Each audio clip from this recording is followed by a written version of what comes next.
દિવાળી પહેલા આવી જાય, કારણ કે એમને 12 મહિનાનો તહેવાર કરવાનો હોય ને, એટલે અમારા સાહેબ છે ને લેવા આવ્યા ને એમને આમ લિસ્ટ કાઢ્યું અને લિસ્ટ જોઈને મને એટલું જ કીધું કે આખા વર્ષમાં સર્વાધિક ખરીદી વેલણ અને સાવરણીની થઈ છે.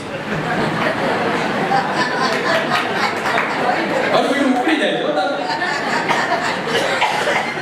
હવે ખરીદી કેમ સર્વાધિક થાય છે એનો હું ખુલાસો કરીશ નહીં, કારણ કે પરણેલાની સામે ખુલાસા કરવાની જરૂર નથી અને કુંવારાની સામે ખુલાસા કરાય નહીં, કારણ કે ઈ આપણા લગ્નમાં આપણા વખતે તો સાહેબ લાડવા અને મોહનથાળ હતા, પણ હવે તો સુખિયા છે મારા દીકરા, બાસુંદીઓ ખવડાવે છે.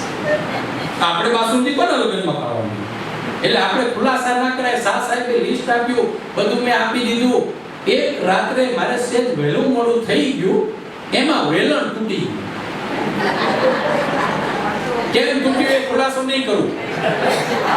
સવારના પોરમાં રોટલી લઈને ટિફિનનું ડબલું લઈને જવાનું હતું. ગાંધીનગર એક કોલેજમાં સર્વિસ કરું છું. માજી ગૃહ રાજ્ય મંત્રી શ્રી જયરામભાઈ પટેલ સાહેબ, ગુજરાત રાજ્યના ગૃહ રાજ્ય મંત્રી, હું સ્વર્ગસ્થ નહીં કહું, કારણ કે કેટલાય વડીલ માવતર હૃદયસ્થ છે જેમને કોલકી ઉપલેટા પાસેનું કોલકી ગામ અને બર્મામાંથી આવીને આ ઝંડા ખોડી દીધા. ક્વિટ ઇન્ડિયાની અંદર ભાગ લઈને અંગ્રેજોની સામે બાદ ભીડીને અને કોંગ્રેસના મૂળિયા કહેવાય એવા ગાંધીવાદી વિચારસરણીને વરેલા આ વડીલ માવતરે મને રોટલો અને ઓટલો મને તો આલ્યો અને મારા માવતરને આલ્યો.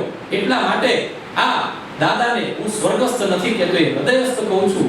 એટલે સાહેબ અહીંયા આગળ છે ને પ્રોગ્રામ દેવામાં સેજ વેલું મોડું થઈ ગયું, એમાં વેલણ ભાંગી ગયું. સવારના પોરમાં એ કોલેજે ઓલું ટિફિનનું ડબલું લઈને ભાગવાનું હોય, તમે જતા છો, અમે જઈએ ભાઈ. ચાકરી ન કરી, ના કરવાની કરી એનું નામ નોકરી, ને કરી તોય ના કરી એનું નામે નોકરી. એટલે સાહેબ ટિફિન લઈને જાવું હતું, એટલે પ્રવીણા બાએ ઓલા નાનકાને કીધું કે પડખે વાળા સવિતા બેનના ઘરેથી વેલણ લઈ આવ. નાનકો દોડાદોડ ગયો, પણ નાનકો મારી જેમ ટીકડી સ્વભાવનો બહુ, મારો રોયો એટલો બધો બોલકો જેની વાત જવા દો. મેં કીધું એ આફતનું પડી તું ક્યાં ખુલી જાય નક્કી. નાનકો દોડાદોડ ગયો, ડોરબેલ માર્યો. સાહેબ બાજુમાં બેઠા હતા. સવિતાબેન દોડાદોડ બાયણું ખોલ્યું અને નાનકા શું આવ્યો તો કે મારી મમ્મીએ વેલણ મંગાવી, વેલણ લેવા ગયા. ઓલા સાહેબે કીધું નાનકા તું આજકાલ દેખાતો કેમ નથી, ક્યાં રહેશ? નાનકાએ બહુ સારો જવાબ આપ્યો કે અંકલ આજકાલ હું ઓનલાઈન રહું છું. કોણ આવ્યો તો અત્તર ખાલી નાખી, બધી વસ્તુ ઓનલાઈન કરી નાખી સાહેબ.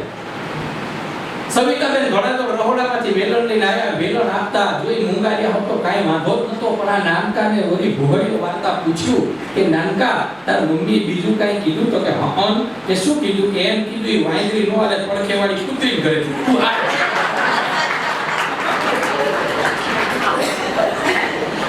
સવિતાબેને ઉભા મોરની નાખી. ઓલો રોતો રોતો આવ્યો, મને કે પપ્પા મને હોલારી નાખ્યો. મેં તું હોલારી નાખે ને બાંધી મુઠ્ઠી લાકડી જો ખોલો તો આ મુઠ્ઠી ઉપરથી વાત યાદ આવી. ભુજની અંદર હમીરસરના તળાવ ઉપર હું ને મારા ફેમસ સાહેબ, મારા ત્રણેય ફેમસ સાહેબો ભચાઉમાં છે, ડુંગર ઉપર જે દરબારગઢ છે નીચે, એમાં ત્રણેય ફેમાઓ. એટલે એમના ફેમસ સાહેબના મદનસિંહજી છાત્રાલયમાં ભણતા હતા. એટલે ભુજની પાડી ઉપર છે ને ઓલો ભાઈ મુઠ્ઠીમાં લઈને આવ્યો રોટી.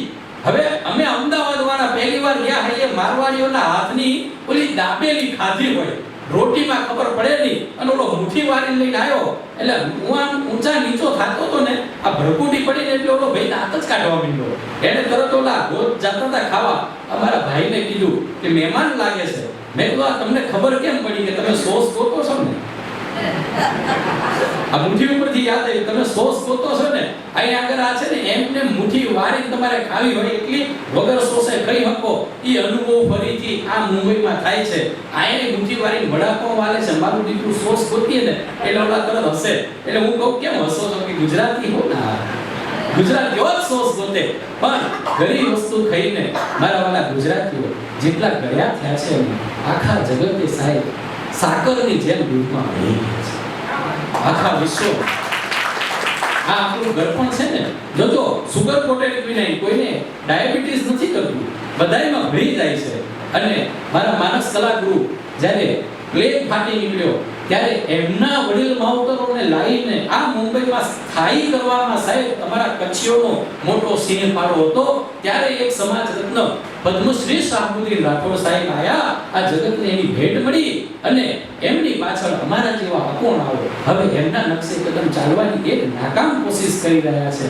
તો આ જે કાંઈ છે આ માત્ર ને માત્ર સાહેબ કચ્છીઓની દેન છે. મારા દાદી મૂળ ચિરાઈ ચકાસરના એ અવારનવાર કહેતા, ગગા આપણા કચ્છી માળું બધા છે ને ભચા આ મુંબઈની અંદર બહુ છે. તો અમારા મહેસાણા બાજુ જીજેટુના પટેલો એ બધા અમેરિકા ભાડે લઈ લીધું.